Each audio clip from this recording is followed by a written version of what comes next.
Nilasantsika tsy hay ho fafana, tsy mety mangatsika fa tadidiko mazana. Ireo safosafo sy angolangola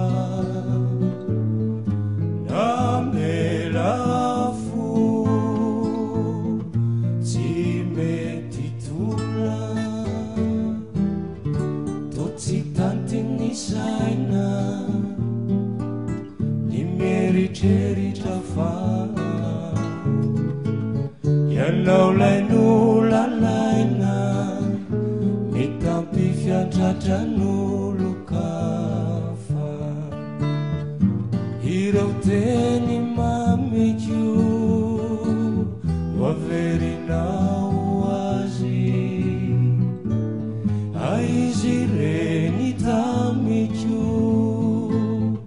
mbola vazivazy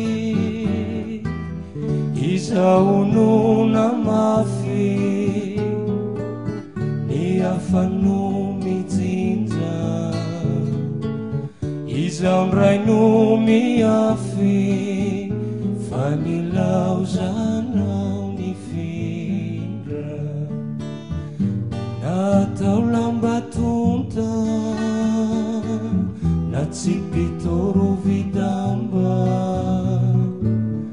zary natotatota la nitsirony angamba lay vatanao mangovitra ratojo afalina angamba miovitrovitra tsara karakaran'olo tina nirangotrangotrao tratra fanoratrainy reo antsoantsonao imolotrano tsenainy tsy lainy solo toerana no ankalacho fity tsy azo ferana ny fahavaloko ajariko fa ianao kosa